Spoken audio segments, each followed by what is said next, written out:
अब जिनके ऊपर जिम्मेदारी थी मर्यादा पुरुषोत्तम प्रभु श्री राम के मंदिर को सुरक्षित और व्यवस्थित रखने की, उन्हीं लोगों ने प्रभु श्री राम के मंदिर में डकैती डलवा दी। जिनको मंदिर का इंतजाम देखना था, जिनको मंदिर की सुरक्षा देखनी थी, जिनको मंदिर के दान चढ़ावे को बचाना था, उन्हीं के नेतृत्व में कई वर्षों से मंदिर में चोरी हो रही थी। चढ़ावा चोरी, शिला चोरी, मुकुट चोरी, हार चोरी। अब तो पता नहीं कितने लोग निकल के आ रहे हैं, हमने ये दिया था नहीं मिल रहा, गायब है। जो हमारे नाम पे वोट मांगते थे, हमारे नाम पे राजनीति करते थे, हमारे नाम पर दिन भर राम राम जपते थे और राम राम जपते जपते पूरा चढ़ावा साफ कर दिए। प्रभु श्री राम खुद बहुत दुखी हैं। माननीय सर्वोच्च न्यायालय अगर संज्ञान लेगा तभी दूध का दूध पानी पानी होगा। मांग क्या कर रहे हैं? एसआईटी जांच पर जो चल रही है, कुछ नहीं, भरोसा नहीं कर रहे नहीं भरोसा है। 4 PM न्यूज नेटवर्क में आप सभी का स्वागत है। मैं हूं क्षितिज कांत। सपा सुप्रीमो अखिलेश यादव का जन्मदिन है।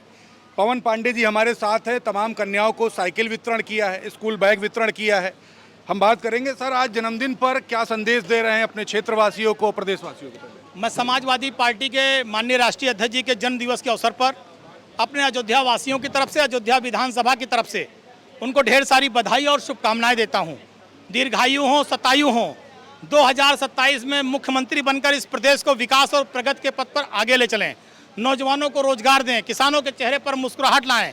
जो इस प्रदेश का अंतिम व्यक्ति है उसके घर परिवार में भी तरक्की खुशहाली आए, इस कामना के साथ कि भगवान बजरंगबली प्रभु श्री राम उनको मुख्यमंत्री की कुर्सी पर आसीन करें और उत्तर प्रदेश के देवतुल्य जनता जनार्दन का आशीर्वाद समाजवादी पार्टी और अखिलेश जी पर बना रहे।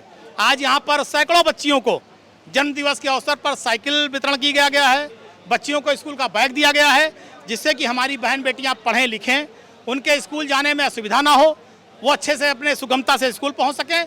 इसीलिए बेटियों को साइकिल वितरण और स्कूल का बैग वितरण किया गया है जन्मदिवस के अवसर पर। पवन जी अयोध्या में रह रहे हैं, पूरा चर्चा का विषय बना हुआ अंतर्राष्ट्रीय मामला हो गया है। लूट हुई, चोरी हुई, काकभुसुंडी गायब हो गई।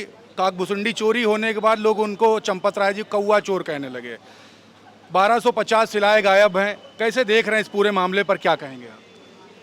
अब जिनके ऊपर जिम्मेदारी थी मर्यादा पुरुषोत्तम प्रभु श्री राम के मंदिर को सुरक्षित और व्यवस्थित रखने की, उन्हीं लोगों ने प्रभु श्री राम के मंदिर में डकैती डलवा दी। जिनको मंदिर का इंतजाम देखना था, जिनको मंदिर की सुरक्षा देखनी थी, जिनको मंदिर के दान चढ़ावे को बचाना था, उन्हीं के नेतृत्व में कई वर्षों से मंदिर में चोरी हो रही थी। चढ़ावा चोरी, शिला चोरी, मुकुट चोरी, हार चोरी। अब तो पता नहीं कितने लोग निकल के आ रहे हैं, हमने ये दिया था नहीं मिल रहा, गायब है। तो इस तरह के जो आरोप लग रहे हैं, इससे प्रभु श्री राम की धरती कलंकित हुई है। जो अयोध्या की गरिमा थी वो तार तार हुई है। जो लोगों की 140 करोड़ लोगों की आस्था थी उससे खिलवाड़ हुआ है और ये बहुत दुर्भाग्यपूर्ण है। हम चाहते हैं कि माननीय सर्वोच्च न्यायालय इसको संज्ञान ले, इस पूरे मामले की जांच करे, जो भी दोषी हैं उन पर कड़ी से कड़ी कार्रवाई हो और ये डकैती डालने वाले, डकैतियों को संरक्षण देने वाले जो भी से जुड़े लोग हैं, इनको सबको बर्खास्त कर देना चाहिए।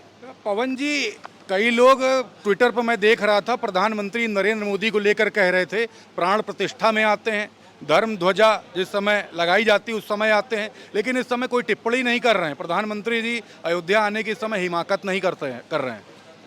अब वो क्यों नहीं बोल रहे हैं तो बताए, वही बता पाएंगे। ये बहुत दुर्भाग्य है कि दोनों बाहीं फैला के जय श्री राम, राम मंदिर के नाम पे वोट मांगने वाले लोग, और आज मर्यादा पुरुषोत्तम प्रभु श्री राम की चढ़ावे में चोरी डकैती हो रही थी, उनके मुंह से कुछ निकल नहीं रहा है। दाल में कुछ काला है। आप कई लगातार खुलासे कर रहे हैं, कुछ और नया खुलासा है हमारे 4 PM पे कर दीजिए। लगातार डकैती चल रही है। कल तो जानकारी मिली है कि ये जो गोपाल राव जिसकी एंट्री अवैध रूप से कराई गई थी, इसने अपने सहयोगियों के नाम पे कई जमीनें लिखाई कर्नाटक में। कल ये सूचनाएं मिली हैं, लोगों ने एसआईटी को कागज सौंपा है। अब सोचिए गोपाल राव भी राम मंदिर के पैसे से जमीन लिखा रहा है लूट करके अपने सहयोगियों के नाम, और धीरे धीरे भी दर-परत खुलेगी। पता नहीं कितने खुलासे होंगे, जितनी लूट है उसका सब धीरे धीरे परत दर परत खुलेगा। और जो 140 करोड़ भारतीय हैं, प्रभु श्री राम के मानने वाले लोग हैं, इनके सामने पूरी डकैती पोल पट्टी खुलेगी सबकी कि इन्होंने राम मंदिर के नाम पे कितनी डकैती लूट की है। कई लोग आपके लिए भी लिख रहे हैं कि इन्फॉर्मेशन कौन दे रहा है, इतनी बड़ी बड़ी इन्फॉर्मेशन जिससे पूरा प्रदेश हिल गया, कैबिनेट पूरी हिल गई, ये इन्फॉर्मेशन आपको कौन पहुँचा रहा है? प्रभु श्री राम, मर्यादा पुरुषोत्तम प्रभु श्री राम वही बता रहे हैं कि हमारे मंदिर में डकैती कर रहे हैं। जो हमारे नाम पे वोट मांगते थे, हमारे नाम पे राजनीति करते थे, हमारे नाम पर दिन भर राम राम जपते थे और राम राम जपते जपते पूरा चढ़ावा साफ कर दिए। प्रभु श्री राम खुद बहुत दुखी हैं।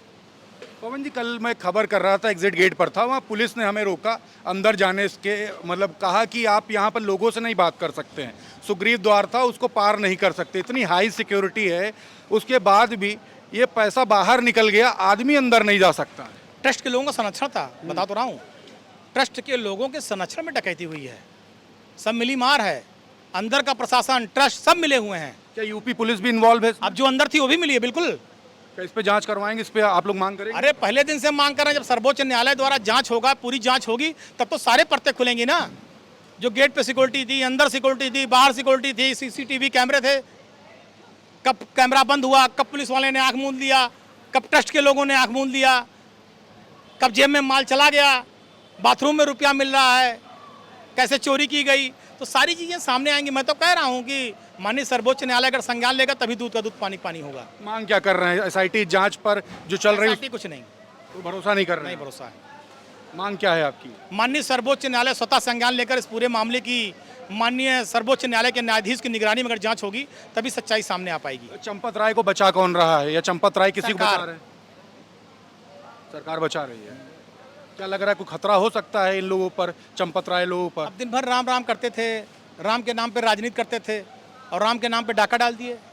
इन्होंने विश्वास तोड़ा ना। आस्था बहुत बड़ी चीज़ है। ये अयोध्या ऋषियों मुनियों तपस्वियों आस्था और विश्वास की धरती है, धर्म नगरी है।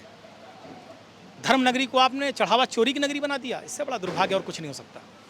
बिल्कुल। तो पवन पांडे जी हमारे साथ में, हम बात कर रहे थे, अयोध्या में राम मंदिर काफ़ी चर्चा का विषय बना हुआ है, करोड़ों की लूट हो गई, एसआईटी जांच गठित कर दी गई है, लेकिन कोई भी कार्रवाई मजबूती से नहीं हो रही है। जो तमाम जो राम भक्त हैं वो लगातार यही कह रहे हैं कि आखिरकार प्रधानमंत्री मोदी जी इस पर बोलेंगे कब? कोई जवाब नहीं। प्रधानमंत्री मोदी जी प्राण प्रतिष्ठा जब होती है उस समय मौजूद होते हैं, धर्म ध्वजा जब लगती है उस समय रहते हैं, लेकिन मौके पर जिस समय ये पूरी घटना हुई है उस पर कुछ बोल नहीं रहे हैं। पवन पांडे जी ने पूरा मामला उठाया था, पूरा एक्सपोज किया। लोग सवाल कर रहे हैं कि आखिरकार ये पूरा इन्फॉर्मेशन दे कौन रहा है? तो पवन पांडे जी साफ कहते, प्रभु श्री राम। रिपोर्ट जो आप देख रहे हैं, आपकी क्या राय है कमेंट बॉक्स में लिखें, और कोई सवाल है सवाल जरूर लिखते रहें और जुड़े रहे 4 PM न्यूज़ नेटवर्क के साथ। मैं हूं क्षितिज कांत, कैमरा पर्सन शुभम के साथ 4 PM न्यूज़ नेटवर्क के लिए। धन्यवाद।